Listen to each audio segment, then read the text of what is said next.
கர்த்தருடைய நாமத்திற்கு மகிமை உண்டாவதாக. சற்று நேரம் தியானிக்கும்படியாக எடுத்துக்கொண்ட வேதவசனம் வெளிப்படுத்தல் எழுதின புஸ்தகம் 1ஆம் அதிகாரம் 8ஆம் வசனத்தை வாசிக்க கேட்போம். இருக்கிறவரும் இருந்தவரும் வருகிறவருமாகிய சர்வ வல்லமையுள்ள கர்த்தர், நான் அல்பாவும் ஒமேகாவும் ஆதியும் அந்தவுமாய் இருக்கிறேன் என்று திருவுளம் பற்றுகிறார். ஜெபிப்போம். அன்பும் மகா கிருபையும் இரக்கமும் நிறைந்த பரலோக பிதாவே, உம்மை நன்றியுள்ள இருதயத்தோடு ஸ்தோத்தரிக்கிறேன். இந்த ஆசீர்வதிக்கப்பட்ட ஓய்வு நாளின் காலை வேளையிலே தியானிக்கும்படியாக நீர் கொடுத்த வசனத்திற்காக உமக்கு நன்றி செலுத்துகிறேன். இந்த வசனத்தின் மூலமாக நீர் வெளிப்படுத்துகிற சத்தியங்கள் உம்மை பின்பற்றுகிற தேவ ஜனங்களுக்கு ஆசீர்வாதமாக காணப்பட தேவன் தாமே அனுகிரகம் செய்தருளும். இயேசு கிறிஸ்துவின் இன்ப நாமத்தில் ஜெபிக்கிறேன் பரிசுத்தமுள்ள நல்ல பிதாவே, ஆமென். இருக்கிறவரும் இருந்தவரும் வருகிறவருமாகிய சர்வ வல்லமையுள்ள கர்த்தர், நான் அல்பாவும் ஒமேகாவும் ஆதியும் அந்தமுமாய் இருக்கிறேன் என்று திருவுளம் பற்றுகிறார் என்று எழுதப்பட்டிருப்பதை நாம் படிக்கிறோம். கடந்த முறை இந்த வசனத்தை நாம் தியானிக்க ஆரம்பித்த போது இந்த வசனத்தின் ஒரு பகுதி சர்வ வல்லமையுள்ள கர்த்தர் எவ்விதமாக நம்முடைய வாழ்க்கையிலே செயலாற்றுகிறார் என்பதை குறித்து தேவ ஆவியானவர் வெளிப்படுத்தினார்.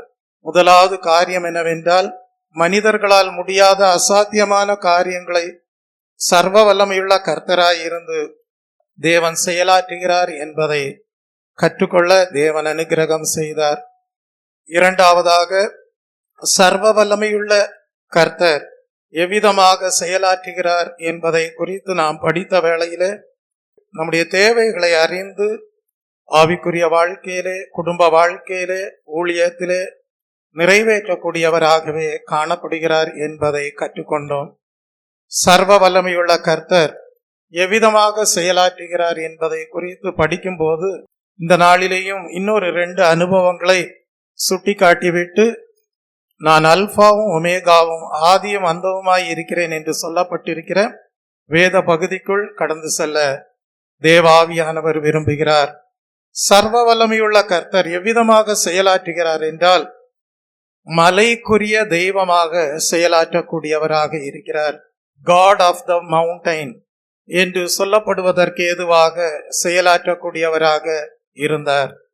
த காட் ஆஃப் த மவுண்டைன் என்று சொல்லும் போது, அந்த மலைக்குரிய தெய்வம் என்று சொல்லும் போது அது ஒரு பரிசுத்த மலை என்று சொல்லப்படுகிற அனுபவமாகவே காணப்படுகிறது. God meeting humanity on holy mountain என்று சொல்லப்படுவதற்கு ஏதுவாக அனுபவமாக காணப்படுகிறது.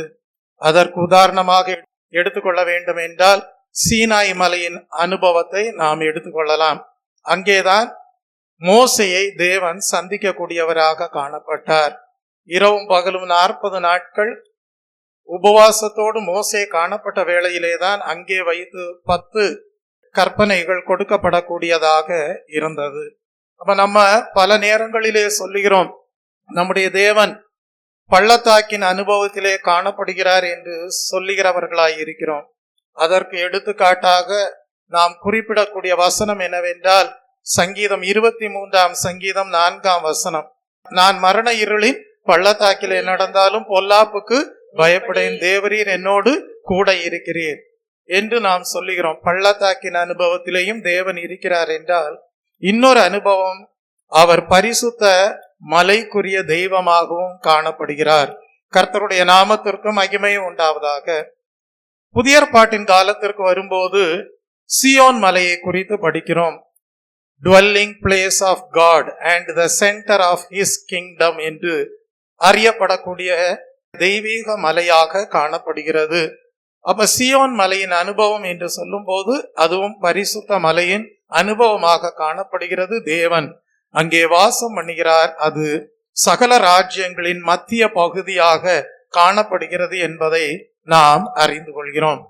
இன்னும் பழைய ஏற்பாட்டின் காலத்திலே வரும்போது முச்செடியிலே தேவன் தம்மை வெளிப்படுத்தக்கூடியவராக இருந்தார் என்று படிக்கிறோம். யாத்திராகமம் 3ஆம் அதிகாரம் 1ஆம் வசனத்திலே படிக்கிறோம். அதுவும் கூட ஒரு மலையின் அனுபவமாகவே காணப்பட்டது என்று நாம் அறிந்து கொள்கிறோம்.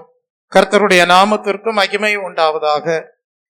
அது மாத்திரமல்ல, கர்மேல் மலை என்று வேதத்திலே படிக்கிறோம். அங்கேதான் எலியா என்ன செய்தார் என்றால், கர்த்தரே தெய்வம், கர்த்தரே தெய்வம் என்பதை அறிந்து கொள்ள வைப்பதற்கு ஏதுவாக நிரூபித்து காட்டினார்.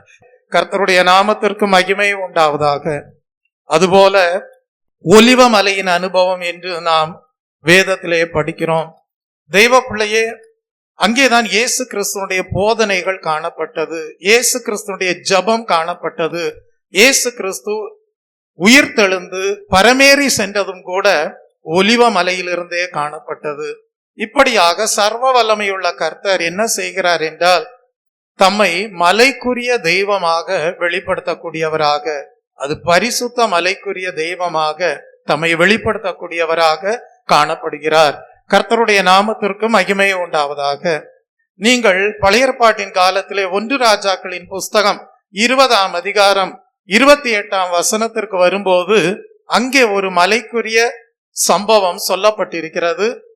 உண்மையில்லாமல் வாழ்ந்த ஆகாப் ராஜா இஸ்ரவேல் ஜனங்களை பற்றி அங்கே எழுதப்பட்டிருக்கிறது. இன்னொரு பக்கத்துல என்ன நடைபெறுகிறது என்றால், அந்த இஸ்ரவேலின் தலைநகரமாக காணப்பட்ட சமாரியாவின் மீது படையெடுத்து வருகிறார்கள் சீரிய படையினர். அப்ப பாருங்க, ஒரு பக்கம் சீரிய படையினர் யாரை நோக்கி படையெடுத்து வருகிறார்கள் என்றால், இஸ்ரவேல் ஜனங்களையும் ஆகாப் ராஜாவுக்கும் விரோதமாக படையெடுத்து வருகிறார்கள். ஆனால் ஏன் அப்படிப்பட்ட ஒரு சூழ்நிலை உண்டானது என்பதை குறித்து படிக்கும் போது, அப்படிப்பட்ட ஒரு படையெடுப்பு உண்டாவதற்கு காரணம் என்னவென்றால், ஆகாப் ராஜாவும் இஸ்ரவேல் ஜனங்களும் உண்மையற்றவர்களாக இருந்தார்கள். ஆகவே அந்த படையெடுப்பிற்கு தேவன் என்ன செய்தார்? அனுமதி கொடுத்தார். ஆனால் இன்னொரு பக்கம் என்ன செய்தார்? தீர்க்கதரிசியை அனுப்பினார். யாருக்காக அனுப்பினார்? இஸ்ரவேல் ஜனங்களுக்காக அனுப்பினார். அனுப்பி என்ன செய்தார் என்றால், அந்த போராட்டத்தை எப்படி மேற்கொள்ள வேண்டும் என்கிற ஒரு வழியை தேவன் கற்பித்து கொடுக்கக்கூடியவராகவும் இருந்தார். எதற்காக என்றால், ஒரு பக்கம் இஸ்ரவேல் ஜனங்களும் மனம் திரும்பணும், இன்னொரு பக்கம் படையெடுத்து வருகிற சீரிய படையினரும் கர்த்தர் தான் பராக்கிரமம் செய்கிற தேவன் என்பதை அவர்களும் அறிந்து கொண்டு அவர்களும் கர்த்தரை அறிந்து கொள்ள வேண்டும் என்கிற எண்ணம் தேவனுக்கு காணப்பட்டது. அதன்படியே தேவன் என்ன செய்தார்? இஸ்ரவேல் ஜனங்களை, சீரிய படையினரை மேற்கொள்ள வைத்தார். மேற்கொள்ள வைத்து விட்டு 2 சாராரையும் அறிந்து கொள்ள வைத்தார். என்னவென்று என்றால், இஸ்ரவேல் ஜனங்களும் மனம் திரும்ப வேண்டும், அதே நேரம் சீரிய படையினரும் கர்த்தர் தான் சந்தர்ப்பங்களை கொடுக்கிறார் கர்த்தரை அறிந்து கொள்வதற்கும் கர்த்தரோடு ஐக்கியப்படுவதற்கும் என்பதை சீரிய படையினரும் அறிந்து கொள்ள வேண்டும் என்று சொல்லி தேவன் அந்த சூழ்நிலையை உண்டு பண்ணினது எங்கே என்றால், மலையின் அனுபவத்திலே தான் உண்டு பண்ணினார் என்பதை நாம் அறிந்து கொள்கிறோம். கர்த்தருடைய நாமத்திற்கு மகிமை உண்டாவதாக. அப்ப நம்முடைய தேவன் சர்வ வல்லமையுள்ள கர்த்தர் என்று சொல்லும் போது அவர் பரிசுத்த மலைக்குரிய தெய்வமாகவே காணப்படுகிறார். கர்த்தருடைய நாமத்திற்கு மகிமை உண்டாவதாக. இது 3வது அனுபவமாக காணப்படுகிறது. 4வது அனுபவம் என்னவென்றால், சர்வ வல்லமையுள்ள கர்த்தராக நம்முடைய தேவன் என்ன செய்கிறார் என்றால், ஆற்றி தேற்றக்கூடியவராக இருக்கிறார்.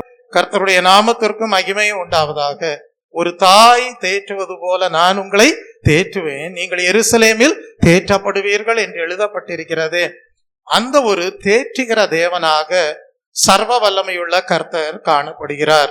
ஏசாயா தீர்க்கதரிசியின் புஸ்தகம் 66ஆம் அதிகாரம் 13ஆம் வசனத்தை வாசித்து பாருங்கள்.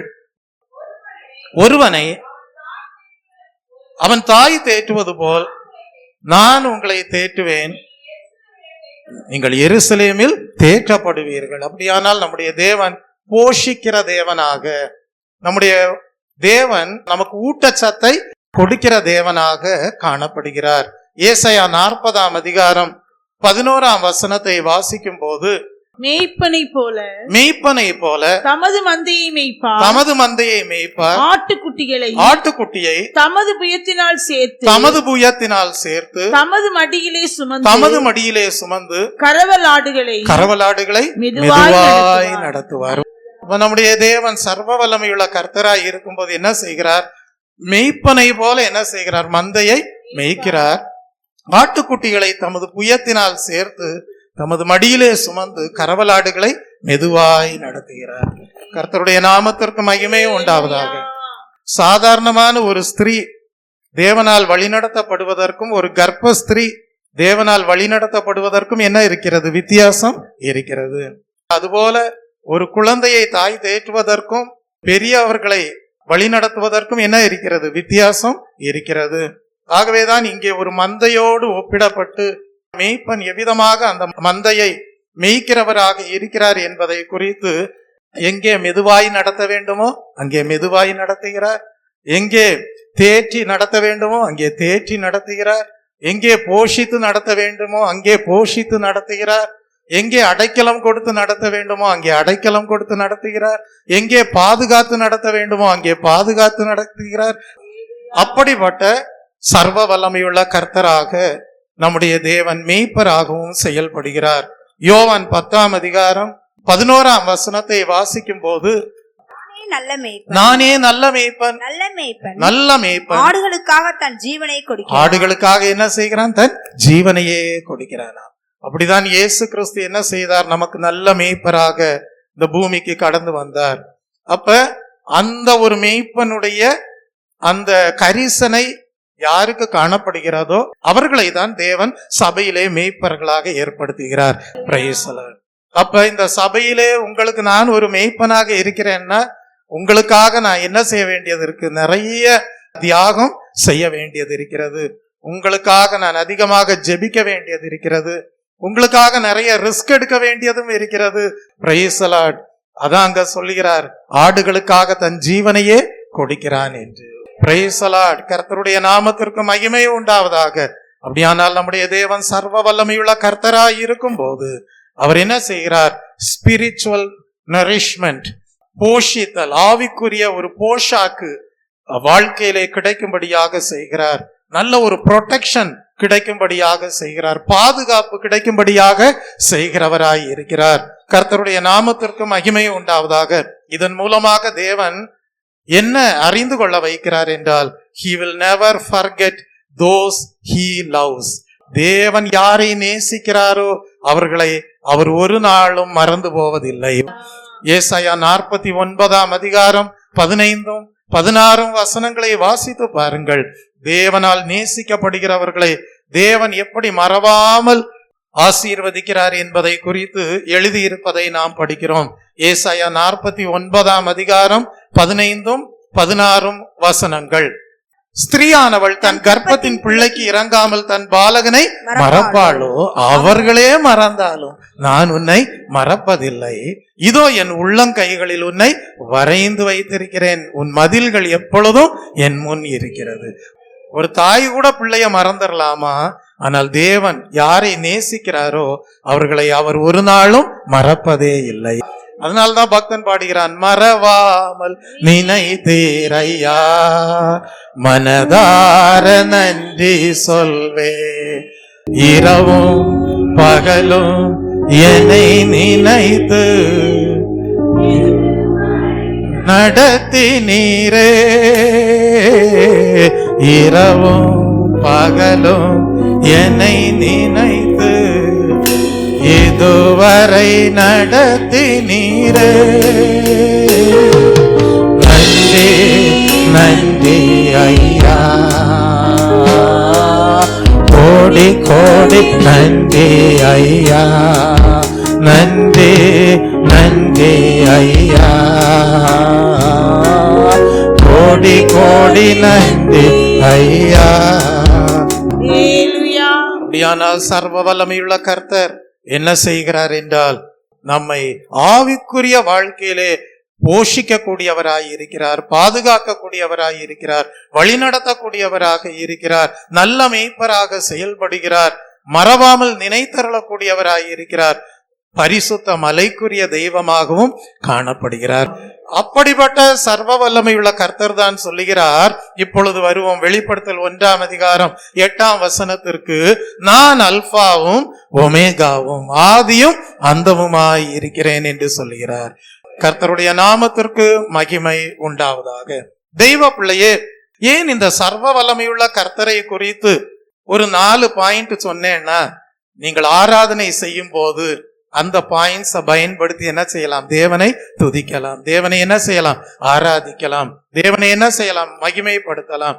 அந்த சர்வ வல்லமையுள்ள கர்த்தர் தான் சொல்லுகிறார், நான் அல்பாவும் ஒமேகாவும் ஆதியும் அந்தமுமாய் இருக்கிறேன் என்று திருவுளம் பற்றக்கூடியவராக காணப்படுகிறார். அப்ப இந்த ஆதி அந்தம் என்று சொல்லும் போது, ஆதி என்று சொல்லும் போது துவக்கம், அந்தம் என்று சொல்லும் போது முடிவு. அதை கிரேக்க வார்த்தைகளிலே குறிப்பிடும் போது துவக்கத்தை அல்பா என்றும் முடிவை ஒமேகா என்றும் வேதாகமத்திலே குறிப்பிடப்பட்டிருக்கிறது. நீங்கள் கிரேக்க மொழியிலே உள்ள எழுத்துக்களை படிப்பீர்கள் என்றால் 24 எழுத்துகள் கிரேக்க மொழியிலே காணப்படுகிறது. அதிலே முதல் எழுத்து எவ்விதமாக வருகிறது என்றால் ஆல்பா என்று சொல்லப்படுகிற, தமிழிலே அல்பா என்று சொல்லப்படுவதற்கு ஏதுவாக அமைகிறது. அதே நேரம் கிரேக்க மொழியிலே கடைசி எழுத்து எவ்விதமாக வருகிறது என்றால் ஒமேகா என்று வருகிறது. அப்ப அதை தமிழிலே அவ்விதமாகவே மொழிபெயர்க்கும் போது ஒமேகா என்று குறிப்பிட்டிருக்கிறார்கள். இதிலிருந்து நாம் என்ன அறிந்து கொள்கிறோம்? ஒரு முதல் அனுபவத்தை தேவன் நம்மை கற்றுக்கொள்ள வைக்கிறார். அது என்னவென்றால், எல்லா எழுத்துகளும் தேவனுக்குரியவைகளாக இருக்கிறது, அல்லது எல்லா எழுத்துகளும் தெய்வமாகவே காணப்படுகிறது. Praise the Lord. ஏனென்றால் எழுத்துக்களால் தான் வார்த்தைகள் உருவாகி வருகிறது. வார்த்தைகளின் ஒவ்வொரு பகுதிகளும் எழுத்துக்களாகவே காணப்படுகிறது. நாம் வேதாகமத்தில் என்ன படிக்கிறோம்? ஆதியிலே வார்த்தை இருந்தது, அந்த வார்த்தை தேவனிடத்தில் இருந்தது, அந்த வார்த்தை தேவனாய் இருந்தது. அப்படியானால் தேவன் நமக்கு கற்றுக் கொடுப்பது என்னவென்றால், எழுத்துக்களாலே வார்த்தைகளும் வார்த்தைகளின் பகுதிகளும் உருவாக்கப்படுகிறதாக இருக்கிறபடியால் அறிவு, ஞானம் என்கிற அனைத்திற்கும் துவக்கமும் நிறைவுமாக நம்முடைய சர்வ வல்லமையுள்ள கர்த்தர் காணப்படுகிறார். ஆகவேதான் சொல்லுகிறார், நான் அல்பாவும் ஒமேகாவுமாய் இருக்கிறேன். அப்ப தேவனுடைய அறிவு, தேவனுடைய ஞானம் என்று சொல்லும் போது அது ஒரு பெரிய பொக்கிஷமாய் இருக்கிறது. பேய்களுக்குரிய அறிவு இருக்கு, பேய்களுக்குரிய ஞானம் இருக்கு. பைபிள்ல இருக்கா இல்லையா? பேய்த்தனத்திற்குரிய அறிவு, பேய்த்தனத்திற்குரிய ஞானம், அதெல்லாம் பாவ செயல்களுக்குரிய அறிவாக, ஞானமாக வேதாகமத்திலே சொல்லப்பட்டிருக்கிறது. ஆனால் பரலோக தேவனுடைய, பரிசுத்த தேவனுடைய அறிவும் உண்டு, ஞானமும் உண்டு. அதெல்லாம் பரலோகத்திற்குரிய சம்பந்தப்பட்ட சத்தியங்களும் வெளிப்படுத்தல்களையும் பெற்றுக்கொள்வதற்கு ஏதுவாகவே அமைந்திருக்கிறது. ஏனென்றால் பரலோகத்தில் உள்ள காரியங்களை இந்த உலகத்தில் உள்ள ஞானத்தினாலே வெளிப்படுத்த முடியாது, பேய்த்தனத்திற்குரிய ஞானத்தினாலும் வெளிப்படுத்த முடியாது. பரலோகத்திற்குரிய காரியங்களை பரலோகத்திற்குரிய தெய்வீக அறிவினாலும் ஞானத்தினாலும் தான் வெளிப்படுத்த முடியும். அதற்கு அந்த எழுத்துக்கள், வார்த்தைகள் தெய்வமாக இருந்து செயலாற்றுகிறது. இன்றைக்கு வேத வசனம் நம்முடைய கால்களுக்கு தீபமும் பாதைக்கு வெளிச்சமுமாய் இருக்கிறது என்றால் அதிலே தேவனுடைய அனைத்து தன்மைகளும் காணப்படுகிறது. கர்த்தருடைய நாமத்திற்கு மகிமை உண்டாவதாக. இரண்டாவதாக, நான் ஆதியும் அந்தமுமாய் இருக்கிறேன் என்று சொல்லும் போது அதிலே காணப்படுகிற இரண்டாவது அனுபவம் என்னவென்றால், எப்பொழுதும் இருக்கிறவர்.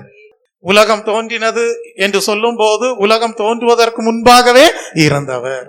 ஆனால் மனுவுரு எடுத்து வந்த வேளையிலேதான் ஒரு 2000 வருடங்களுக்கு முன்பாக மனுஷர் மத்தியிலே தேவகுமாரனாக தேவனால் அனுப்பப்பட்டார் இயேசு கிறிஸ்து. Praise the Lord. ஆனால் எப்பொழுதும் இருக்கிறவர் என்று சொல்லும் போது உலகம் துவங்குவதற்கு முன்பாகவும் இருந்தார், இனியும் இருந்து கொண்டே இருப்பார்.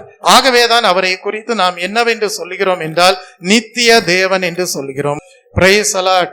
அப்ப எப்பொழுதும் இருக்கிறவராய் இருக்கிறபடியால் அவரை நாம் சார்ந்து கொள்ளும் போது நம்முடைய மரண பரியந்தம் இந்த பூமிக்குரிய நாட்களிலே நம்மோடு இருப்பார். மரணம் அடைந்த பிறகு மறுமையிலேயும் அவர் நம்மோடு நித்திய ஜீவனை அருளி நம்மோடு வாசம் பண்ணுகிறவராய் இருப்பார். ஆகவேதான் பக்தன் பாடுகிறான், நித்திய தேவனாம் சத்திய பரந்தான் நித்தமும் நம்முடன் இருப்பதாலே.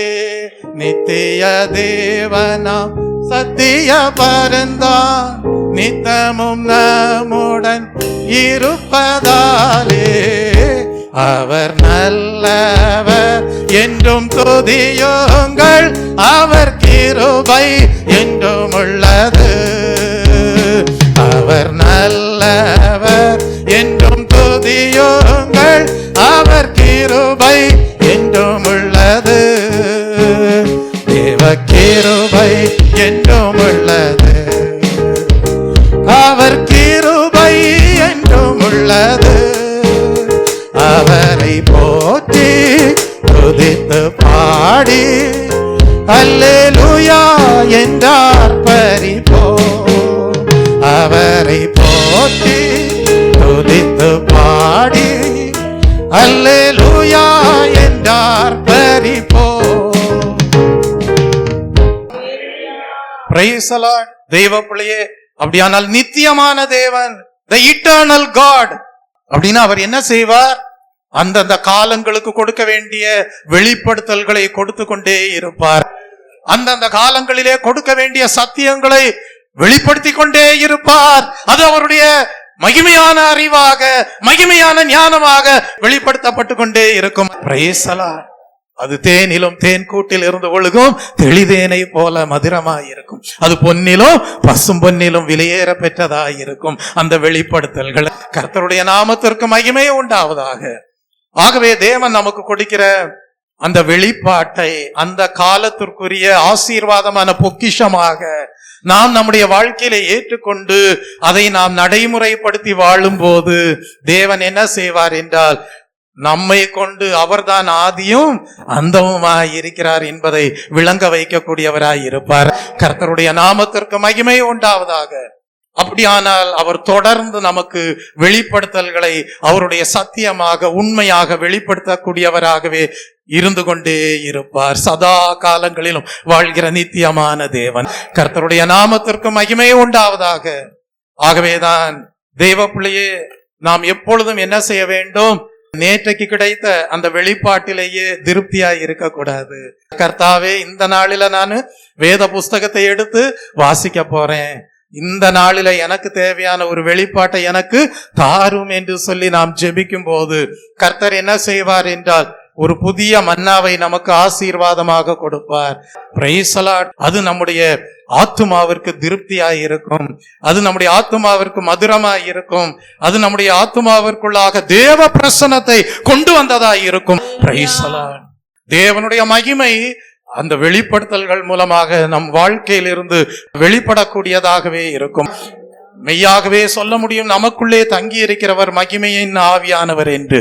கர்த்தருடைய நாமத்திற்கு மகிமை உண்டாவதாக. முதலாவது என்ன சொன்னேன்? ஞானம், அறிவு, இவைகள் எல்லாம் தேவனுக்குரியவைகளாக இருக்கிறபடியால், பரத்திற்குரியவைகளாக இருக்கிறபடியால் அவர் ஆதியும் அந்தமும் என்று அறியப்படுகிறார். இரண்டாவது என்ன சொன்னேன்? அவர் எப்பொழுதும் இருக்கிறவராக இருக்கிறார், நித்தியமான தேவனாக இருக்கிறார். ஆகவே நமக்கு அந்தந்த காலகட்டத்திலே தேவையான வெளிப்படுத்தல்களை தேவன் கொடுத்து நம்மை ஆசீர்வதிக்கிறவராய் இருக்கிறார். நாம் எப்படி வாழ வேண்டும் என்பதை கற்றுக் கொடுக்கக்கூடியவராய் இருக்கிறார். கர்த்தருடைய நாமத்திற்கு மகிமை உண்டாவதாக. சதா காலங்களிலும் நான் உன்னுடனே கூட இருக்கிறேன் என்று சொன்னார். கர்த்தருடைய நாமத்திற்கு மகிமை உண்டாவதாக. மூன்றாவதாக, அவர் ஆதியும் அந்தமுமாய் இருக்கிறேன் என்று சொல்லும் போது இன்னொரு சத்தியத்தையும் கூட தேவன் வெளிப்படுத்துகிறார். அது என்னவென்றால், முடிவு எப்படி இருக்கும்? துவக்கத்தை போலவே காணப்படும். துவக்கத்தை நாம் எங்கே படிக்கிறோம்? ஏதேன் தோட்டத்திலே படிக்கிறோம். அந்த துவக்கத்திலே ஆதாம் ஏவாள் காணப்பட்டார்கள். அவர்களோடு தேவன் வந்து என்ன செய்தார்? பேசிக் கொண்டிருந்தார். அந்த ஒரு துவக்கத்தின் அனுபவம் முடிவிலே காணப்படும். அதன் பிறகு வஞ்சிக்கிற பிசாசாகிய வலு சர்ப்பத்திற்கு என்ன இருக்காது? வேலையே இருக்காது. ஆகவேதான் இடையே வலு சர்ப்பமாகிய பிசாசினாலே வந்த எல்லா வஞ்சகத்திற்குரிய பாவ கிரியைகளுக்கும் ஒரு முற்றுப்புள்ளி உண்டானதாய் இருக்கும். ஆகவேதான் தீமையின் மீது எடுக்கிற முடிவான வெற்றி இயேசு கிறிஸ்துவுக்கே உரியது என்று வேதத்திலே படிக்கிறோம். கர்த்தருடைய நாமத்திற்கு மகிமை உண்டாவதாக. தெய்வ பிள்ளையே, நீங்கள் வாசித்து பாருங்கள். வெளிப்படுத்தல் 2ஆம் அதிகாரம் 7ஆம் வசனத்தை படிக்கும் போது அந்த துவக்கத்திற்குரிய அனுபவம் தான் ஜீவ விருட்சத்தின் அனுபவம் என்று எழுதப்பட்டிருப்பதை நாம் வேதத்திலே படிக்கிறோம். ஆவியானவர் சபைகளுக்கு சொல்லுகிறதாவது, ஆவியானவர் சபைகளுக்கு சொல்லுகிறதை காதுள்ளவன் கேட்க கடவன். ஜெயம் கொள்ளுகிறவன் எவனோ அவனுக்கு தேவனுடைய பரதீசின், அவனுக்கு எங்க தேவனுடைய பரதீசின் மத்தியில் இருக்கிற ஜீவ விருட்சத்தின் கனியை புசிக்க கொடுப்பேன் என்று எழுதுவோம். மனிதன் புறம்பாக்கப்பட்டான். எதிலிருந்து? ஜீவ விருட்சத்தின் கனியை புசிக்க முடியாதபடி புறம்பாக்கப்பட்டான். ஏன்?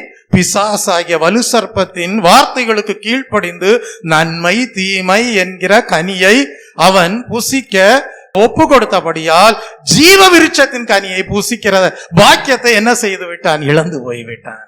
ஆனால் கர்த்தர் என்ன செய்கிறார் என்றால், மறுபடியுமாக மனிதனை மீட்டு ரட்சித்து பரிசுத்தப்படுத்தி அவனை பாவம் சாபம் பாதாளம் எல்லாவற்றையும் ஜெயமெடுக்க வைத்து, எல்லா தீமைகள் மேலும் ஜெயமெடுக்க வைத்து முடிவாக என்ன செய்கிறார்? பரதீசின் மத்தியில் இருக்கக்கூடிய ஜீவ விருட்சத்தின் கனியை புசிக்க கொடுக்கிறவராய் இருக்கிறார். கர்த்தருடைய நாமத்திற்கு மகிமையே உண்டாவதாக.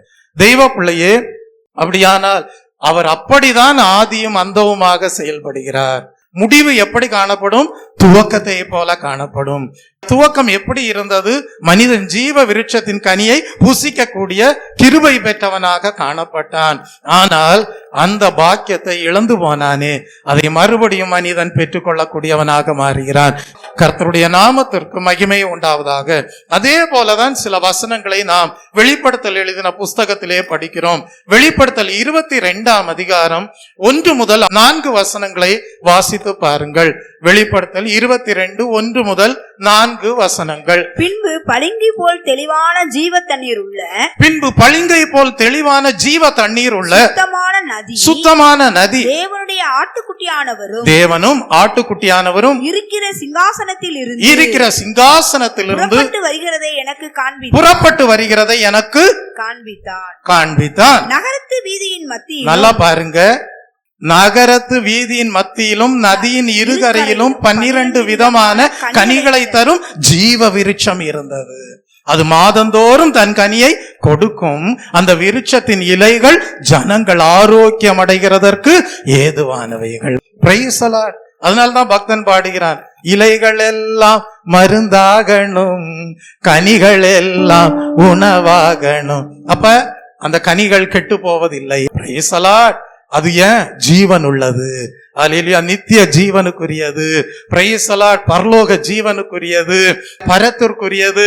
அப்ப அங்கதான் எழுதுகிறார், இனி ஒரு சாபமும் இராது, தேவனும் ஆட்டுக்குட்டியானவரும் இருக்கிற சிங்காசனம் அதில் இருக்கும் என்று குறிப்பிடுகிறார். கர்த்தருடைய நாமத்திற்கு மகிமை உண்டாவதாக. இது ஒரு பாஸ்டருடைய வார்த்தைகள் அல்ல, இது பரலோக சத்தியம். இதையும் நானும் படித்துதான் போதிக்கிறேன். படித்து மாத்திரமல்ல, இப்பொழுது அனுபவமாக்கி கொண்டும் போதிக்கிறேன். கர்த்தருடைய நாமத்திற்கு மகிமை உண்டாவதாக. தெய்வ பிள்ளையே, இன்னொரு வசனத்தையும் கூட நீங்கள் படிக்கலாம். ஆதியாகமம் 2ஆம் அதிகாரம் 8 9 வசனங்கள். ஆதியாகமம் 2ஆம் அதிகாரம் 8 9 வசனங்கள். தேவனாகிய கர்த்தர் கிழக்கே ஏதேன் என்னும் ஒரு தோட்டத்தை உண்டாக்கி தாம் உருவாக்கின மனுஷனை அதிலே வைத்தார். தேவனாகிய கர்த்தர் பார்வைக்கு அழகும் புசிப்புக்கு நலமுமான சகல விருட்சங்களையும் தோட்டத்தின் நடுவிலே எதை வைத்தாராம்? ஜீவ விருட்சத்தையும் நன்மை தீமை அறியத்தக்க விருட்சத்தையும் பூமியிலிருந்து முளைக்க பண்ணினார். ஆனால் அவர் நன்மை தீமை அறியத்தக்க விருட்சத்தின் கனியை புசிக்க வேண்டாம் என்று சொல்லி இருந்திருப்பாரே, ஆனால் அதுல ஒரு நல்ல நோக்கம் இருந்திருக்கிறது. Praise the Lord. மனிதன் அந்த ஜீவ விருட்சத்தின் கனியை புசிக்க வேண்டும், தோட்டத்தின் நடுவிலே இருக்கக்கூடிய நலமான சகல விருட்சங்களின் கனிகளையும் புசிக்க வேண்டும். அவன் என்ன செய்ய வேண்டும்? தான் அடைந்த அந்த தேவ சாயலிலே ஒரு பூரண நிலையை அடைய வேண்டும். இதெல்லாம் தேவனுடைய திட்டமாக இருந்தது. நீங்கள் ஒரு பிள்ளை சரியான வளர்ச்சி அடைவதற்கு முன்பு என்ன செய்ய மாட்டீங்க?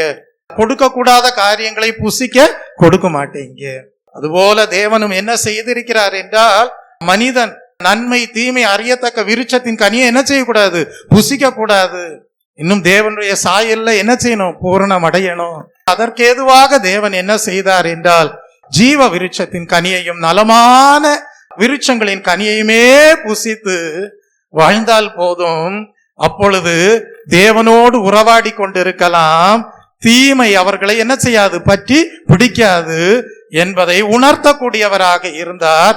ஆனால் மனிதன் என்ன செய்தான் என்றால், பிசாசனுடைய வார்த்தைகளுக்கு கீழ்ப்படிந்து அந்த நன்மை தீமை அறியத்தக்க விருட்சத்தின் கனியை புசித்தால் நீங்கள் தேவனை போல மாறுவீர்கள் என்று சொன்ன பொய்யான காரியத்தை நம்பி புசித்து மாம்சீகத்திற்குரியவனாக மாறி போனான், பாவம் செய்தவனாக மாறி போனான். அவனுடைய வாழ்க்கையிலே தீமை இல்லை என்று சொல்ல முடியாத அளவிற்கு வாழ்க்கை கேடு உள்ளதாக மாறி போனது.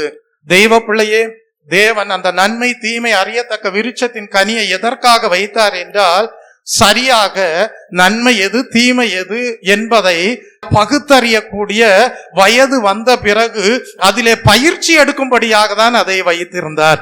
அதை நாம் எங்கே படிக்கிறோம் என்றால், எபிரேயர் எழுதின புஸ்தகத்திலே படிக்கிறோம். நன்மை தீமை அறியத்தக்க ஞானேந்திரங்களை உடையவர்களாக காணப்படுகிறார்கள் என்று எழுதப்பட்டிருப்பதை நாம் படிக்கிறோம்.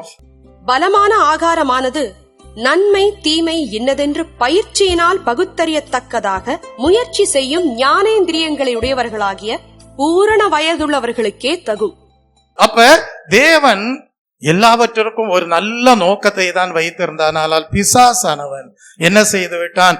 மனிதனை தீமை செய்ய வைக்கக்கூடிய மனிதனாக மாற்றிவிட்டான். தீமை எது என்று பகுத்தறியக்கூடிய ஞானேந்திரம் உடையவர்களாக மாறக்கூடிய தேவனோடு உள்ள உறவாடுதலை கெடுத்து போட்டான். ஆகவே தேவன் சொல்லுகிற வார்த்தைகளுக்கு நாம் கீழ்ப்படிவோமே ஆனால் மெய்யாகவே பரலோக தேவனோடு உள்ள ஐக்கியத்தை ஒரு நாளும் என்ன செய்ய மாட்டோம், இழந்து போக மாட்டோம். என்றைக்கு மனிதன் பிசாசனுடைய வார்த்தைகளுக்கு கீழ்ப்படிந்தானோ அன்றைக்கே ஏதேன் தோட்டத்திலிருந்து விரட்டப்பட்டான். தேவனோடு உள்ள ஐக்கியம் முற்றிலும் அற்று போனது. அவனுடைய ஐக்கியம் எப்படி மாறி போனது என்றால், பிசாசினுடையவர்கள் என்று சொல்லப்படுவதற்கு ஏதுவாக அவர்களுடைய வாழ்க்கை மாறி போனது. ஆனாலும் பிசாசின் கிரியைகளை அழிக்கும்படியே கிறிஸ்து இயேசு இந்த உலகத்தில் வந்தார் என்று சொல்லப்படுவதற்கு ஏதுவாக மனிதன் மீது இரக்கப்பட்ட தேவன்தான் மறுபடியும் தம்முடைய ஒரே பேரான குமாரனாகிய இயேசு கிறிஸ்துவை இந்த உலகத்திலே ஸ்திரீயின் வித்தாக அனுப்பி கொடுத்து சர்ப்பத்தின் தலையை நசுக்கி போட்டு மனிதனை மீட்கும் கிருபாதார பலியாக மாறினார். அப்படிதான் நாம் இயேசு கிறிஸ்துவின் மேல் விசுவாசம் வைத்து இன்றைக்கும் அவர் ஆதியும் அந்தவுமாய் இருக்கிறார் என்பதை உறுதிப்படுத்தி கொண்டு தேவனோடு உறவாடுகிறவர்களாக, பரலோக தேவனோடு ஐக்கியப்பட்டவர்களாக, அவருடைய சத்தத்தை கேட்கிறவர்களாக, அவருடைய சத்தத்திற்கு கீழ்ப்படுகிறவர்களாக, அவருடைய சித்தத்தை செய்கிறவர்களாக பரதீசின் மத்தியிலே இருக்கக்கூடிய ஜீவ விருட்சத்தின் கனியை புசிப்பார்கள் என்கிற வாக்கு தத்தத்திற்கு பங்குள்ளவர்கள் வாழ செய்கிறார். தேவனுக்கு நன்றி செலுத்துவோம். சர்வ வல்லமையுள்ள கர்த்தர் சொல்லுகிறார், நான் அல்பாவும் ஒமேகாவும் ஆதியும் அந்தவுமாய் இருக்கிறேன் என்று சொல்லுகிறார். தெய்வ பிள்ளையே, முடிவு எப்படி காணப்படும் என்றால் துவக்கத்தை போல காணப்படும். கர்த்தருடைய நாமத்திற்கு மகிமை உண்டாவதாக. இப்பொழுது எத்தனை அனுபவம் பார்த்தோம்? 3 அனுபவங்களை பார்த்தோம். 4வதாக தெய்வ பிள்ளையே, தேவன் எவ்விதமாக ஆதியும் அந்தமுமாக செயல்படுகிறார் என்பதை குறித்து நாம் படிக்கும் போது the source of all life என்று சொல்லப்படுவதற்கு ஏதுவாக தேவன் செயலாற்றுகிறார். எல்லா ஜீவன்களுக்கும் அவரே உற்பத்தி ஸ்தானமாக காணப்படுகிறார். Praise the Lord. நீங்கள் ஆதியாகமம் 1ஆம் அதிகாரம் 1ஆம் வசனத்தை வாசித்து பாருங்கள். ஆதியிலே தேவன் வானத்தையும் பூமியையும் சிருஷ்டித்தார். ஆதியாகமம் 2ஆம் அதிகாரம் 7ஆம் வசனத்தை வாசியுங்கள். தேவனாகிய கர்த்தர் மனுஷனை பூமியின் மண்ணினாலே பாருங்கள், மனுஷனை மண்ணினாலே உருவாக்கி ஜீவ சுவாசத்தை அவன் நாசியிலே ஊதினார். அப்ப சர்வ வல்லமையுள்ள கர்த்தர் ஆதியும் அந்தவுமாய் இருக்கிறேன் என்று சொல்லும் போது அவரே எல்லா ஜீவன்களுக்கும் உற்பத்தி ஸ்தானமாக காணப்படுகிறார். Creation and the breath of life. அவரே சகலத்தையும் சிருஷ்டிக்கிறார். சிருஷ்டிக்கப்பட்டவைகளுக்கு ஜீவன் கொடுக்கிறவராக காணப்படுகிறார். 2வதாக தெய்வ பிள்ளையே, அவர் எல்லா ஜீவன்களுக்கும் உற்பத்தி ஸ்தானமாக செயல்படுகிறார் என்று சொல்லும் போது அவர் எவ்விதமாக செயல்படுகிறார் என்றால் சஸ்டெய்னர் ஆஃப் லைஃப் என்று சொல்லப்படுவதற்கு ஏதுவாக செயலாற்றுகிறார். சஸ்டெய்னர் என்று சொல்லும் போது நம்மை தாங்கி நிலைநிறுத்தக்கூடியவராக செயலாற்றுகிறார். Praise the Lord. ஆகவேதான் நாம் படிக்கிறோம், தாங்குவார் ஏந்துவார், சுமப்பார், எல்லா ஆபத்துகளுக்கும் நீங்களாக்கக்கூடியவராக இருப்பார் என்று நாம் படிக்கிறோம். தெய்வ பிள்ளைய never failing source of life என்று வேதாகமத்திலே சொல்லப்பட்டிருக்கிறது. சங்கீதம் 36 சங்கீதம் 9 வாசித்து பாருங்கள். அவர் எப்படி நிலை நிறுத்துகிறார், சஸ்டைனராக செயல்படுகிறார் என்பதை குறித்து படிக்கிறோம். ஜீவ ஊற்று உம்மிடத்தில் இருக்கிறது, உம்முடைய வெளிச்சத்திலே வெளிச்சம் காண்கிறோம். அப்ப ஜீவ ஊற்று யார்கிட்ட இருக்கு? தேவனிடத்துல இருக்கு. அது ஒரு தெய்வீக மகிமையாக நம் வாழ்க்கையிலே கடந்து வரக்கூடியதாய் இருக்கிறது. அதனாலதான் ஜீவ ஊற்றை வெளிச்சத்தோடு ஒப்பிட்டு சங்கீதக்காரர் எழுதுகிறார். அதிலே வெளிப்படுத்தல்கள் காணப்படுகிறது, அதிலே தேவனுடைய மகிமை காணப்படுகிறது, தெய்வ பிள்ளைய தேவனுடைய வல்லமை காணப்படுகிறது, தேவனுடைய அறிவு காணப்படுகிறது, தேவனுடைய பரிசுத்தம் காணப்படுகிறது. ஜீவ ஊற்று யாரிடத்தில் இருக்கிறது? சர்வ வல்லமையுள்ள கர்த்தரிடத்தில் இருக்கிறது. உம்முடைய வெளிச்சத்திலே எதை காண்கிறோம்? வெளிச்சம் காண்கிறோம். அந்த ஜீவ நீரூற்றிலே அவருடைய வெளிப்படுத்தல்கள் கிடைக்கிறது. நமக்கு அவருடைய மகிமை நமக்கு வெளிப்படக்கூடியதாக காணப்படுகிறது. ஆகவே அது ஒரு never failing source of life ஆக, சஸ்டைனர் ஆஃப் லைஃப் ஆக நம்முடைய வாழ்க்கையிலே தேவன் செயலாற்றக்கூடியவராக இருக்கிறார். எரேமியா 2 13 வாசித்து பாருங்கள். என் ஜனங்கள் 2 தீமைகளை செய்தார்கள், ஜீவ தண்ணீர் ஊற்றாகிய என்னை விட்டு விட்டார்கள், தண்ணீர் நிற்காத தொட்டிகளாகிய வெடிப்புள்ள தொட்டிகளை தங்களுக்கு வெட்டி கொண்டார்கள். வெடிப்புள்ள தொட்டிகளை தங்களுக்கு வெட்டி கொண்டார்கள் என்று எரேமியா தீர்க்கதரிசியின் மூலமாக கர்த்தர் பேசுகிறார். சஸ்டைனர் ஆஃப் லைஃப், அவர்தான் நிலை நிறுத்துகிற தேவன். ஆனால் நிலை நிறுத்துகிற தேவனை என்ன செய்தார்களாம்? விட்டு விட்டார்களாம். என் ஜனங்கள் 2 தீமைகளை செய்தார்கள். அவர்கள் ஜீவ தண்ணீராகிய தெய்வத்தை விட்டு விட்டார்கள்.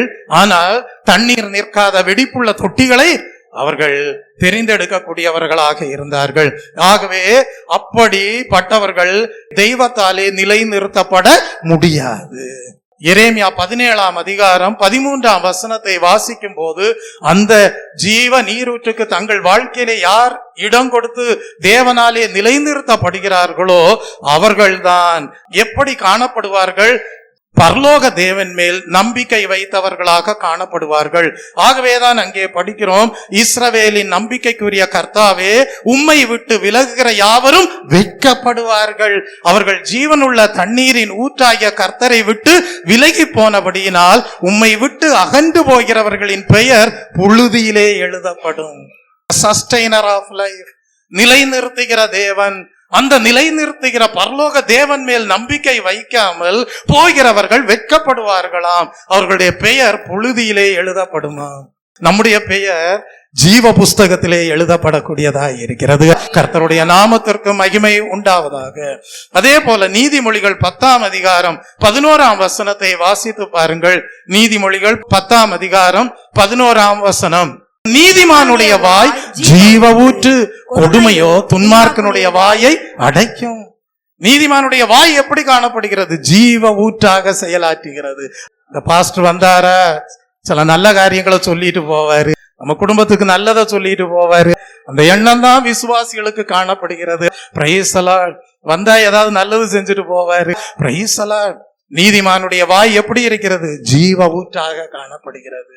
அப்ப சஸ்டைனர் ஆஃப் லைஃப். நீதிமொழிகள் 13 14 வாசித்து பாருங்கள். ஞானவான்களுடைய போதகம் ஜீவ ஊற்று, அதனால் மரண கண்ணிகளுக்கு தப்பலாம். தெய்வ பிள்ளையே, ஞானவான்களுடைய போதகம் இது என்ன ஞானம்?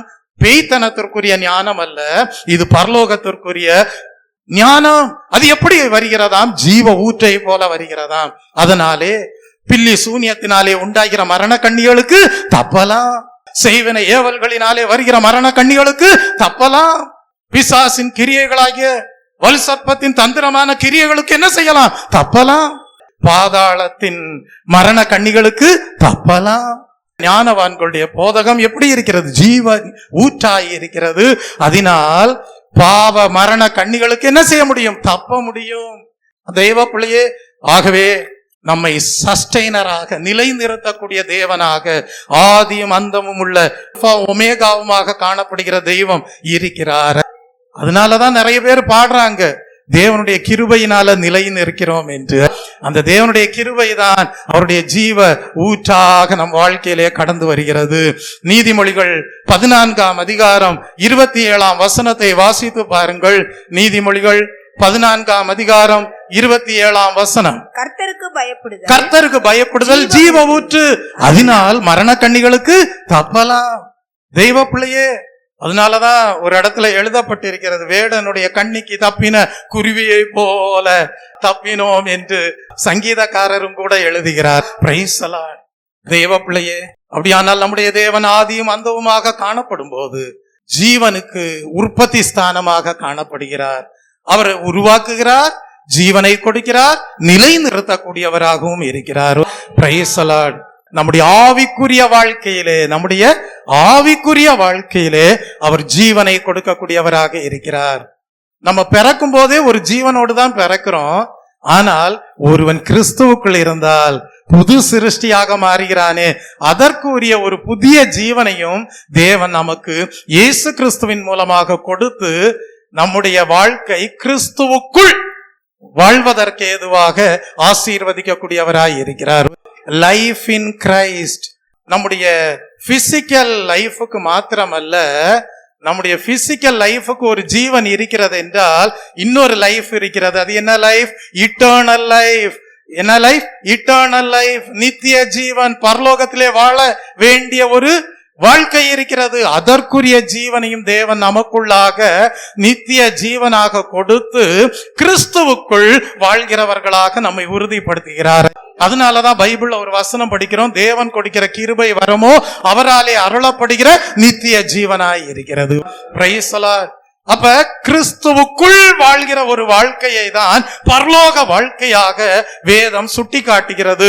அவர்களுக்குள்ளேதான் அந்த பரலோக தேவனுடைய ஜீவன் நித்திய ஜீவனாக கிருபை வரங்களாக காணப்பட தேவன் அனுகிரகம் செய்கிறார். Praise the Lord. அது மாத்திரமல்ல, தேவன் பரிசுத்த ஆவியானவரை கொடுக்கிறார். எதற்காக? உயிர்ப்பிக்கிற வேலையை செய்கிறார். என்ன வேலை? உயிர்ப்பிக்கிற வேலை. இயேசு கிறிஸ்து மரணத்திலிருந்து உயிர்த்தெழுந்தார் அல்லவா? எப்படி உயிர்த்தெழுந்தார்? பரிசுத்த உள்ள ஆவியினாலே உயிர்த்தெழுந்தார். அதுபோல நம்முடைய ஆவியும் பரிசுத்தமுள்ள ஆவியாக காணப்படுவதற்கு ஏதுவாக தேவன் பரிசுத்த ஆவியை நம்முடைய வாழ்க்கையிலே கொடுத்து என்ன செய்கிறார் என்றால், நம்மை இந்த பூமிக்குரிய நாட்களிலேயே உயிர்ப்பிக்கிறவராக இருக்கிறார்.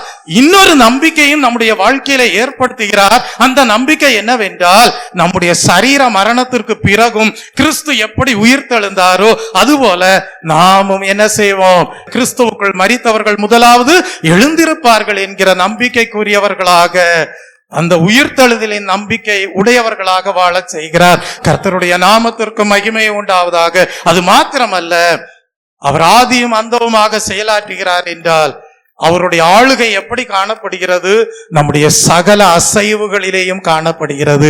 இன்றைக்கு நாம் நடக்கிறோம் என்றால், நகர்கிறோம் என்றால், சுவாசிக்கிறோம் என்றால், நாம் உண்ணுகிறோம் என்றால், உடுத்துகிறோம் என்றால், சகல அசைவுகளிலேயும் பரிசுத்த ஆவியானவருடைய ஆளுகை இருப்பாரேயானால் நாம் சொல்ல முடியும், தேவன் எங்கள் வாழ்க்கையை ஆளுகிறவராய் இருக்கிறார் என்று சொல்ல முடியும்.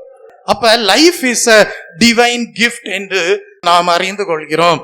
God's sovereignty எதிலே காணப்படுகிறது என்றால், நம்முடைய இந்த உயிர் வாழ்கிற வாழ்க்கையிலேயும் காணப்படுகிறது, மரணத்திலேயும் காணப்படுகிறது. தெய்வ பிள்ளையை வாசித்து பாருங்கள். உபாகமம் எழுதின புஸ்தகம் 32ஆம் அதிகாரம் 39ஆம் வசனத்தை வாசித்து பாருங்கள். Praise the Lord.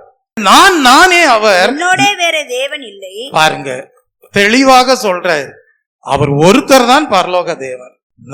நானே அவர், என்னோட வேற தேவன் இல்லை.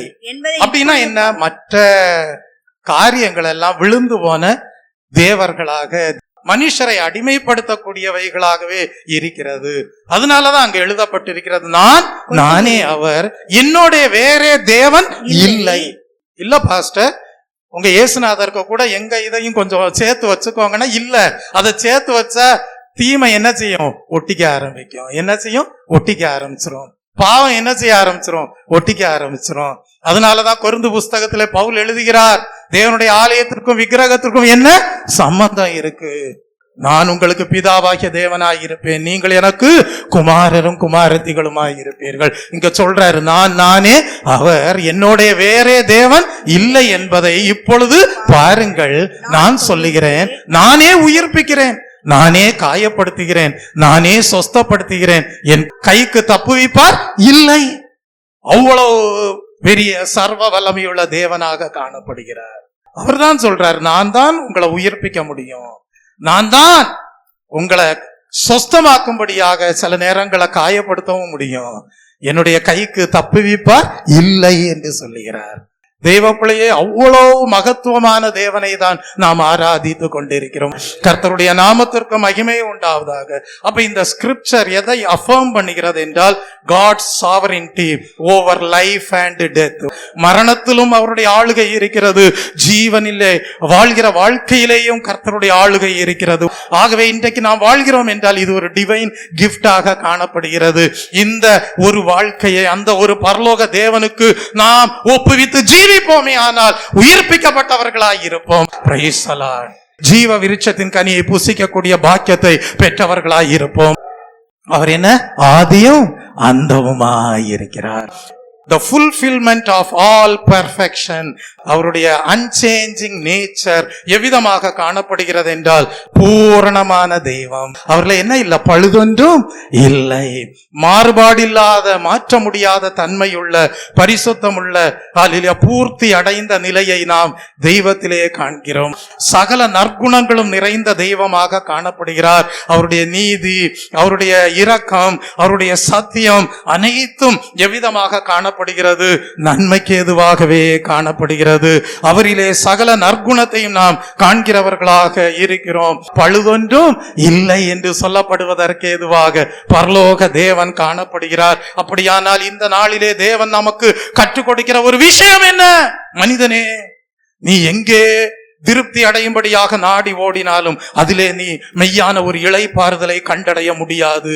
ஹல்லேலூயா. உன்னை திருப்திப்படுத்த ஒரே ஒரு பரலோக தேவனால் தான் முடியும். அவரிலே மாத்திரம்தான் நீ மெய்யான ஒரு இளைப்பாறுதலை திருப்திகரமான வாழ்க்கையாக கண்டடைந்தவனாக காணப்படுவாய். நாம் தேவனுக்கு நன்றி செலுத்துவோம். தெய்வ பிள்ளை, அவர்தான் சொல்லுகிறார், நான் ஆதியும் அந்தவுமாய் இருக்கிறேன், முந்தினவரும் பிந்தினவருமாய் இருக்கிறேன் என்று சொல்லுகிறார். Our hearts are restless until they find their rest in thee. Our hearts are restless until they find their rest in the perfection of God's love and justice. எந்த ஒரு மனிதனாக இருந்தாலும் சரி, இன்றைக்கு நான் ஒரு பாவம் செய்ததினாலே திருப்தி அடைந்து விட்டேன் என்று ஒருவனும் சொல்ல முடியாது. அது அவனுக்கு மன சஞ்சலத்தை கொடுக்கும், அது அவனுக்கு ஏதோ ஒரு விதத்திலே மன வேதனையை கொடுக்கக்கூடியதாய் இருக்கும். அதிலே அவன் திருப்தி அடைந்தவனாக வாழ முடியாது. முடிவும் அவனுடைய வாழ்க்கை பரலோக பாக்கியத்தை பெற்றுக்கொள்வதற்கு ஏதுவாக அமைந்திருக்காது. ஆனால் எந்த ஒரு மனிதன் இந்த சர்வ வல்லமையுள்ள தேவனை தன்னுடைய வாழ்க்கையிலே ஹல்லேலூயா ஆசீர்வாதமாக அடைந்திருக்கிறானோ, பூர்த்தி அடைந்த தெய்வம், பூர்ணமான தெய்வம், மாறுபாடில்லாத மாற்ற முடியாத அந்த அன்சேஞ்சிங் நேச்சர் உள்ள அந்த பரலோக தேவனை, பழுதற்ற தேவனை யார் தங்களுடைய வாழ்க்கையிலே ஏற்றுக்கொண்டவர்களாக அவரை சார்ந்து ஜீவிக்கிறார்களோ அவர்களுடைய வாழ்க்கை தான் அவருடைய திருப்தியினாலே அவருக்குள்ளாக இளைப்பாறுதலை கண்டடைந்த ஜீவியமாக காணப்படும். நாம் எல்லாரும் எழும்பி நிற்போமா? ஆகவேதான் வேதம் சொல்கிறது, என் ஜனங்கள் நான் அருளும் நன்மையினாலே திருப்தி அடைந்திருப்பார்கள் என்று. ஆம் தெய்வ பிள்ளையே, நம்முடைய தெய்வம் மாத்திரம்தான் அவரிலே நம்மை இளைப்பாற வைக்கக்கூடிய தேவனாக இருக்கிறார். அவர் இல்லாத வாழ்க்கை, இயேசு இல்லாத வாழ்க்கை மெய்யான திருப்தி அடைந்த வாழ்க்கையாக இருக்காது. இயேசு இல்லாத வாழ்க்கை மெய்யான சமாதானம் உள்ள வாழ்க்கையாக இருக்காது. இயேசு இல்லாத வாழ்க்கை ஒரு மெய்யான பரலோக சந்தோஷம் இல்லாத வாழ்க்கையாகவே தான் காணப்படும். இன்றைக்கு கர்த்தர் உங்களை பார்த்து சொல்லுகிறார், இந்த பரலோக சந்தோஷம் உனக்கு வேண்டுமா? இந்த பரலோக சமாதானம் உனக்கு வேண்டுமா? ஒரு பழுதற்ற வாழ்க்கை உனக்கு வேண்டுமா? ஒரு நல்ல ஒரு பூர்த்தியான வாழ்க்கை உனக்கு வேண்டுமா? ஒரு மாறுபாடு இல்லாத வாழ்க்கை வேண்டுமா? தெய்வீக நற்குணங்கள் நிறைந்த வாழ்க்கை உனக்கு வேண்டுமா? பழுதற்ற வாழ்க்கை உனக்கு வேண்டுமா? ஒரு இளைப்பாறுதலை கண்டடைந்த திருப்தியுள்ள வாழ்க்கை உனக்கு வேண்டுமா?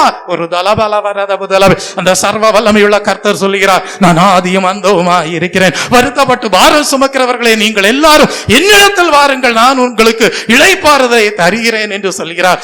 அப்படிதான் இன்றைக்கு நம்முடைய இருதயமானது தேவனுடைய அன்பிலே இளைப்பாறிக் கொண்டிருக்கிறது. நாம் எல்லாரும் தேவனுடைய அன்பிலே இளைப்பாற பழகினவர்களாக காணப்படுகிறோம். ஒரு திருப்திகரமான ஜீவியத்தை வாழ கற்றுக்கொண்டவர்களாக காணப்படுகிறோம். யார் மூலமாக? இயேசு கிறிஸ்துவின் மூலமாக, அந்த சர்வ வல்லமையுள்ள தேவனோடு ஐக்கியப்பட்டதினாலே அப்படிப்பட்ட ஏதேனின் அனுபவத்தை நாம் ஆசீர்வாதமாக அடைந்தவர்களாக காணப்படுகிறோம். ஆதியும் நீரே, அந்தமும் நீரே, ஜோதியும் நீரே, என் சொந்தமும் நீரே. ஆதியும் நீரே, அந்தமும் நீரே, ஜோதியும் நீரே, என் சொந்தமும் நீரே. எந்த காலத்திலும் எந்த நேரத்திலும் நன்றியா உம்மை நான் துதிப்பேன். இயேசுவே உம்மை நான் துதிப்பேன், துதிப்பேன்.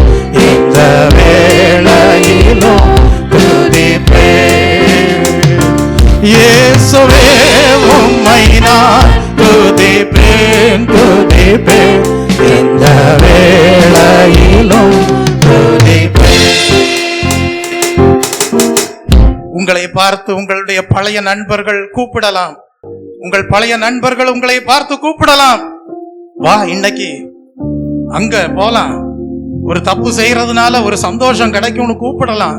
நீங்க என்ன சொல்லுவீங்க? நான் இயேசுவிலே இளைப்பாறிக் கொண்டிருக்கிற மனிதன். உங்க பழைய நண்பன் உங்களை பார்த்து கூப்பிடலாம். வா போலாம், இன்னைக்கு அங்க போனா ஒரு பாவ சந்தோஷம் கிடைக்கும் கூப்பிடலாம். நீங்கள் என்ன சொல்ல வேண்டும்? என்னுடைய கிரியைகள் அனைத்தும் நற்கிரியைகளாகவே இருக்கும். துர்க்கிரியைகள் செய்வதிலே எனக்கு என்ன உண்டாகாது? திருப்தி உண்டாகாது. நான் இயேசுவிலே இளைப்பாறக்கூடிய இருதயத்தை பெற்றவன். Praise the Lord. உங்களுடைய பழைய நண்பன் உங்களை கூப்பிடலாம். வா, அந்த தீய வழியில போலாம், அதுல நமக்கு ஒரு தற்காலிகமான இன்பம் கிடைக்கும் என்று கூப்பிடலாம். இப்பொழுது நீங்கள் என்ன சொல்லுவீர்கள்? நான் இயேசுவிலே இளைப்பாற கற்றுக்கொண்ட மனிதன், இனி எனக்கு அந்த தவறான பழக்க வழக்கம் வேண்டாம். His actions, his ways and his works are entirely perfect. சொல்லுங்க, எங்களுடைய கிரியைகள், எங்களுடைய வழிகள், எங்களுடைய வேலைகள் அனைத்தும் பூரணமடைந்ததாய் இருக்கிறது. His actions, ways and works are entirely perfect. ஆதியும் நீரே, அந்தமும் நீரே, ஜோதியும் நீரே, என் சொந்தமும் நீரே. ஆதியும் நீரே, அந்தமும் நீரே, ஜோதியும் நீரே, என் சொந்தமும் நீரே. எந்த காலத்திலும் எந்த நேரத்திலும் நன்றியா உம்மை நான் துதிப்பேன். இயேசுவே உம்மை நான் துதிப்பேன், துதிப்பேன். இந்த வேளையிலும் துதிப்பேன். இயேசுவே உம்மை நான் துதிப்பேன், துதிப்பேன். இந்த வேளையிலும் துதிப்பேன். கர்த்தாவே, இராதியும் அந்தவுமாய் இருக்கிற சர்வ வல்லமையுள்ள கர்த்தராய் இருக்கிறேன். உம்மிடத்திலிருந்து நாங்கள் பெற்றுக்கொள்ளக்கூடிய ஆசீர்வாதமான பரிசுத்தமான வாழ்க்கையின் அனுபவங்களை இந்த நாளிலே கேட்கும்படியாக செய்தீரே. அந்த வாழ்விற்கு எங்கள் கர்த்தாவே ஜீவியத்தை ஒப்பு கொடுக்கிறோம். கர்த்தாவே, நாங்கள் இந்த இம்மைக்குரிய நாட்களிலேயே உம்முடைய இருதயத்தை பெற்றுக்கொண்டவர்களாக, உம்மிலே இளைப்பாற கற்றுக்கொண்டவர்களாக, தவறான வழிகள் இல்லை, தவறான செயல்பாடுகள் இல்லை, தவறான வேலைகள் இல்லை, எங்களுடைய வாழ்க்கை பூரணமடைந்திருக்கிறது என்று சொல்லப்படுவதற்கு ஏதுவாக கர்த்தாவே நன்மை தீமையை பயிற்சிக்க கூடிய ஞானேந்திரம் உடையவர்களாக மாறி இருக்கிறோம் என்பதை நாங்கள் கர்த்தாவை உறுதிப்படுத்தி ஜீவிக்க கர்த்தாவே எங்கள் ஜீவியத்தை உம்முடைய கரத்திலே அர்ப்பணம் செய்கிறோம் என்று சொல்லி எல்லாரும் தேவனை ஸ்தோத்தரிப்போம். ஸ்தோத்திரம், ஸ்தோத்திரம், ஸ்தோத்திரம். நாம் ஜெபிப்போம். ஸ்தோத்தரிக்கிறோம் ஆண்டவரே, உமக்கு நன்றி செலுத்துகிறோம். அருமையான மன மகிழ்ச்சி நாளுக்காக உமக்கு நன்றி செலுத்துகிறோம் ஆண்டவரே. சர்வ வல்லமையுள்ள தேவன் ஆண்டவரே என்ற தலைப்பில் ஆண்டவரே இந்த நாள் நாங்கள் அநேக சத்தியங்களை கற்றுக்கொண்டோம். ஆண்டவரே, நீர் ஆண்டவரே பரிசுத்த மலைகளின் தேவனாய் இருக்கிறேன்.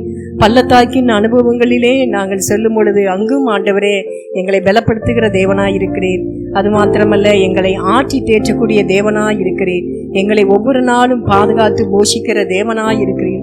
ஆதியும் அந்தமும் உள்ள நீர் தேவனாய் இருக்கிறேன். ஆண்டவரே, எழுத்துக்கள் வார்த்தைகளாகி வார்த்தைகள் இணைந்து ஆண்டவரே அறிவும் ஞானங்களின் தொடக்கமுள்ள தேவனாய் இருக்கிறீரப்பா. அதற்காக உமக்கு நன்றி செலுத்துகிறோம். ஆண்டவரே, நீர் எப்பொழுதும் இருக்கிற தேவனாய் இருக்கிறீர். உலகம் தோன்றும் முன்னும் நீர் இருந்தீர், உலகம் முடிவும் பின்னும் ஆண்டவரே நீர் நித்தியமுள்ள தேவனாய் இருக்கிறீரப்பா. அதற்காக உமக்கு நன்றி செலுத்துகிறோம். ஆண்டவரே, நீர் ஆதியும் அந்தமும் உள்ள தேவன். அந்தந்த காலங்களில் வரும் வெளிப்பாட்டை நாங்கள் பெற்றுக்கொள்கிறோம். அவற்றின் மூலமாக நாங்கள் அந்த வெளிப்பாட்டை பெற்றுக்கொண்டு வாழும் பொழுது அதன் மூலமாக நீர் ஆதி அந்தமுள்ள தேவனாய் இருக்க நீர் சித்தமுள்ளவராய் இருக்கிறீரே. அதற்காக உமக்கு நன்றி செலுத்துகிறோம். ஆண்டவரே அப்பா, துவக்கமும் முடிவும் ஒன்றாய் இருக்க செய்கிற தேவன். ஏதேன் தோட்டத்துல ஆண்டவரே ஜீவ விருட்சத்தின் கனியை புசிக்கும் அனுபவத்தை இழந்த எங்களை ஆண்டவரே இயேசு கிறிஸ்து மூலமாய் தம்முடைய குமாரன் மூலமாய் எங்களை ரட்சித்து பாதாள மரணம் எல்லாவற்றையும் ஜெயித்து மேற்கொண்டு முடிவிலே ஆண்டவரே ஜெயம் கொள்ளுகிறோம் எவனோ ஜீவவிருட்சத்தின் கனியை புசிக்க ஆண்டவரே மீண்டும் ஒரு சந்தர்ப்பத்தை எங்களுக்கு கொடுத்த தேவனாய் இருக்கிறீர். அதற்காக உமக்கு நன்றி செலுத்துகிறோம்.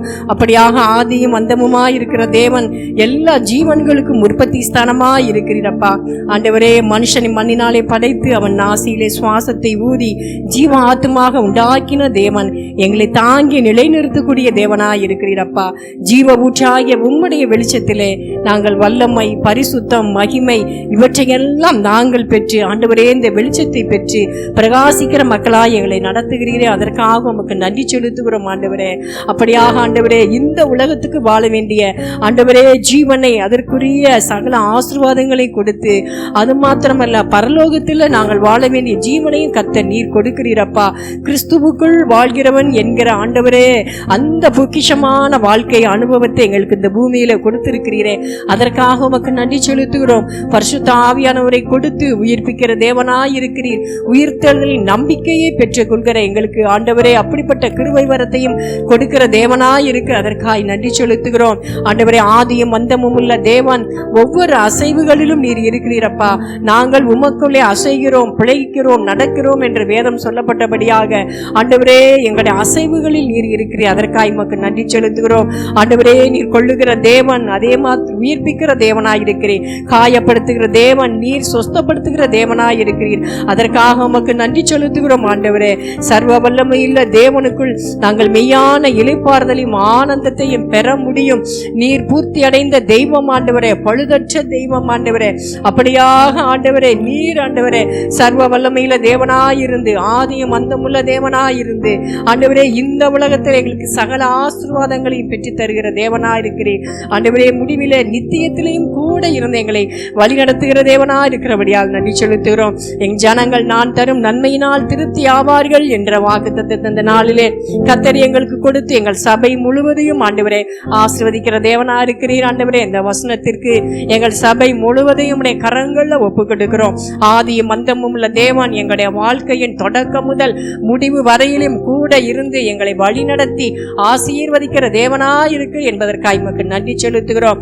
பரிசுத்த கரங்களை எங்களை ஒவ்வொருவரை தாழ்த்தி ஒப்பு கொடுக்கிறோம். ஆண்டவரே, போதகரவர்களுடைய குடும்பத்தையும் விசுவாசப்படிகள் குடும்பம் ஒவ்வொருவரையும் கரத்தில் ஒப்பு கொடுக்கிறோம்.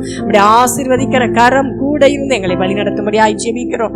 சின்னவன் ஆயிரம் சிறியவன் பலத்த ஜாதியாவான்னு சொல்லத்தக்கதா நாங்கள் சின்ன சபையா இருந்தாலும் உமக்கு பிரியமுள்ள சபையாக மனவாட்டிங்கிற தகுதியை நாங்கள் அடையக்கூடிய சபையாக ஆசீர்வாதம் உள்ள சபையாக கர்த்தர் எங்களை மாற்றிக்கொள்கிற தயவுக்காக உமக்கு ஸ்தோத்திரம். இயேசுவின் நாமத்தில் ஜெபம் கேளும் ஜீவனுள்ள நல்ல பிதாவே, ஆமீன். கர்த்தர் ஜபத்தை கேட்ட தயவுக்காக தேவனை ஸ்தோத்தரிப்போம். ஸ்தோத்திரம் ஸ்தோத்திரம் ஸ்தோத்திரம். என் ஆத்துமாவே கர்த்தரை ஸ்தோத்தரி, என் முழு உள்ளமே பரிசுத்த நாமத்தை ஸ்தோத்தரி. என் ஆத்துமாவே கர்த்தரை ஸ்தோத்தரி, அவர் செய்த சகல உபகாரங்களையும் மறவாதே. ஆமீன். நம்முடைய கர்த்தராகிய இயேசு கிறிஸ்துவுடைய கிருபையும் பிதாவாகிய தேவனுடைய அன்பும் பரிசுத்த ஆவியானவருடைய அந்யோன்ய ஐக்கியமும் சமாதானமும் சந்தோஷமும் இன்றும் என்றும் சதா காலங்களிலும் நம் அனைவரோடும் நம்முடைய குடும்பங்களோடும் சபையாரோடும் இருப்பதாக. ஆமென். இளைப்பாறுதல் தரும் தேவா, களைத்தோரை தேற்றிடுமே.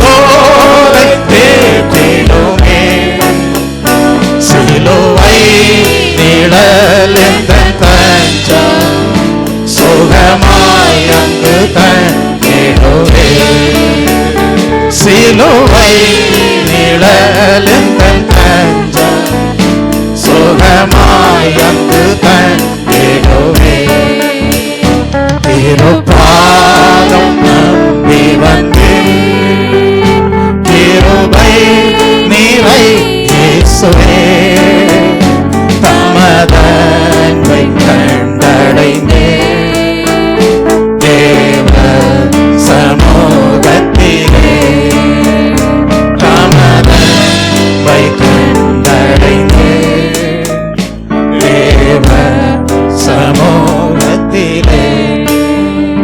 ஹல்லேலூயா ஹல்லேலூயா ஹல்லேலூயா ஹல்லேலூயா ஹல்லேலூயா ஹல்லேலூயா ஹல்லேலூயா ஹல்லேலூயா ஹல்லேலூயா ஹல்லேலூயா Hallelujah, Hallelujah,